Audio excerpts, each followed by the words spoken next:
नमस्कार विद्यार्थियों, सुनीता अरोरा क्लासेज में आपका स्वागत है।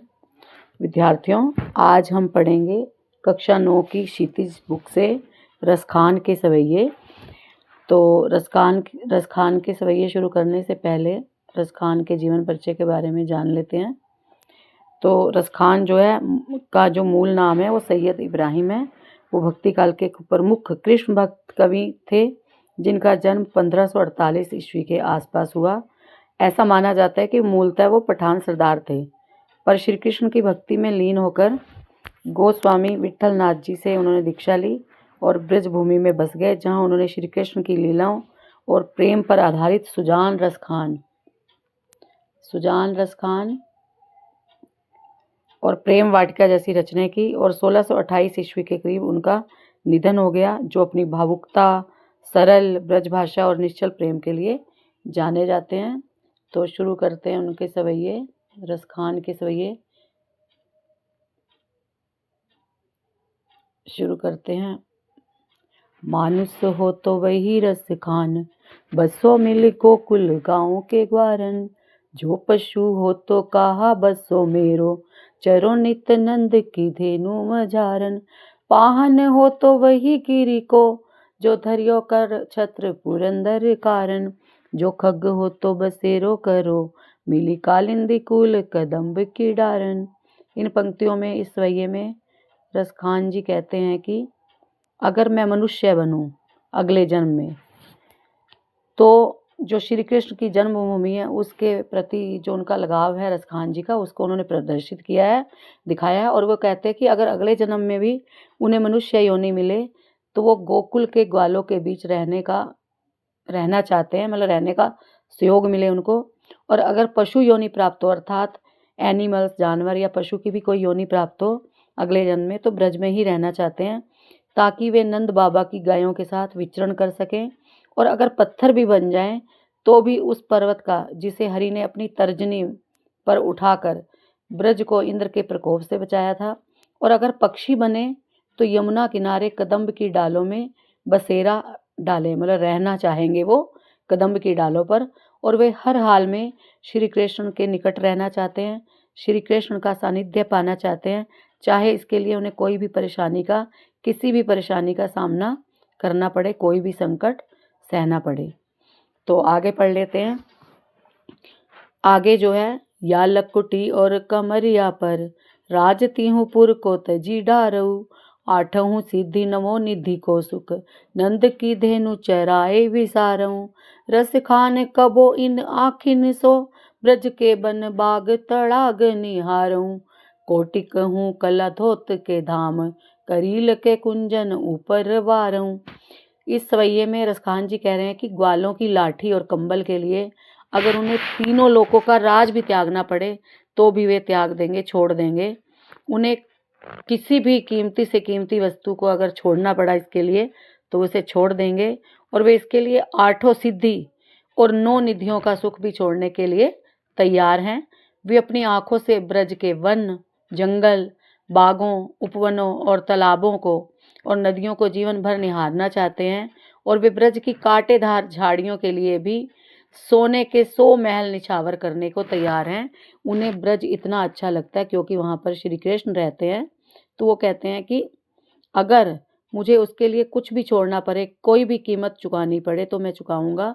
वो मेरी चाहे प्यारी से प्यारी वस्तु मुझे छोड़नी पड़े, लेकिन मेरी सबसे प्यारे मेरे श्री कृष्ण हैं और उनसे जो संबंधित उनकी चीज़ें हैं और उनका जो जन्म स्थान है वो कभी भी नहीं छोड़ना चाहेंगे, चाहे इसके लिए उन्हें कुछ भी छोड़ना पड़े।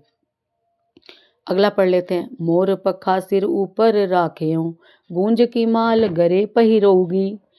ओढ़ी पितंबर लै लकुटी बन, गोधन गवरनी संग फिरोगी।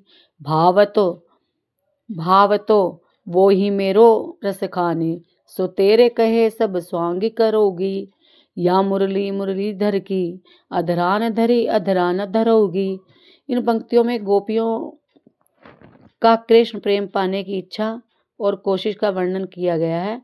कृष्ण गोपियों को इतने रास आते हैं कि उनके लिए वे सारे स्वांग रचने को, सारे भेष बनाने को, हर तरह से तैयार होने को, हर बात करने को तैयार हैं।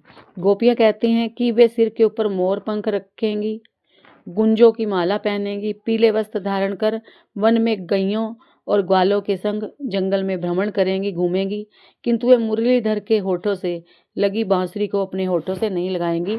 ऐसा कहते हैं कि जो गोपियाँ थी वो श्री कृष्ण की मुरली को अपना सोतन मानती थी और उन्हें बिल्कुल पसंद नहीं था कि वो मुरली इतनी निकट रहे हमारे कृष्ण के। उन्हें लगता था मुरली हमसे ज़्यादा निकट है भगवान के, तो उन्होंने कहा कि वे मुरलीधर के होठों से लगी बांसुरी को अपने होठों से नहीं लगाएंगी, स्वीकार नहीं करेंगी, कहा है।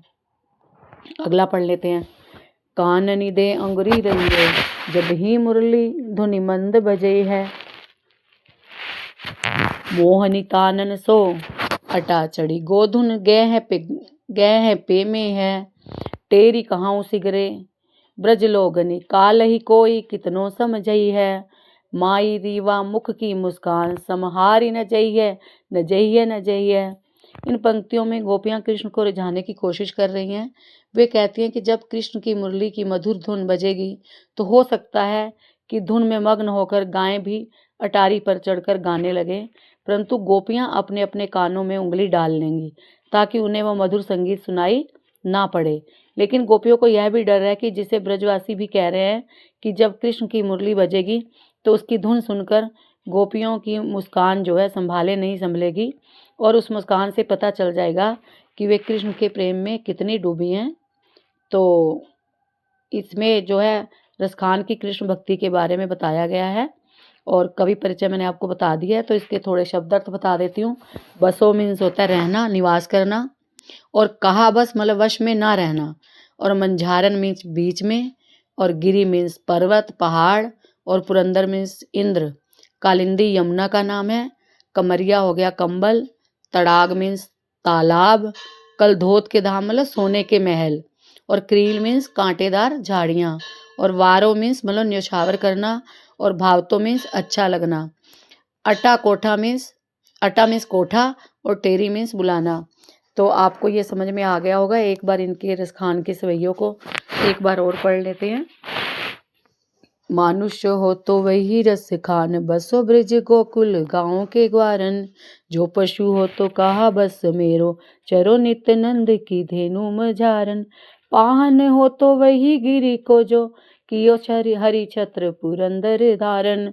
जो खग हो तो बसेरो करो, मिली कालिंदी कूल कदम्ब की डारन। या लकुटी और कमरिया पर राजती हूँ, पुर को तजी डारो। आठों सिद्धि नवो निधि के सुख, नंद की गायें चराए विसारऊ। रसखान कबो इन आखन सऊ, ब्रज के वन बाग तड़ाग निहारऊ। कोटिक एकल धोत के धाम, करील के कुंजन ऊपर वारऊ। मोर पखा सिर ऊपर रख्यऊ, गुंज की माल गरे पहिरोगी। ओढ़ पितंबर लै लकटी बन, गोधन ग्वारिन संग फिरोगी। भावत वो ही मेरो रस खान सो, तेरे कहे सब स्वांग करोगी। या मुरली धर की अधरान, धरी अधरा न धरोगी। काननि दे अंगुरी रहिबो, जब ही मुरली धुन मंद बजई है। मोहनी तानन सो रस खान, अटा चढ़ी गोधन गहे तो गई है। टेरी कहे सिंगरे ब्रज लोगनी, काल ही कोऊ कितनो समझी है। माई रीवा मुख की मुस्कानी, समहारी न जय है न जय है न जय है। तो आशा करती हूँ आपको ये रसखान के सवैये जो हैं समझ में आ गए होंगे। अगली वीडियो पाने के लिए आप चैनल को सब्सक्राइब कर दें, बेल आइकन दबा दें, कमेंट करें और लाइक करें। धन्यवाद।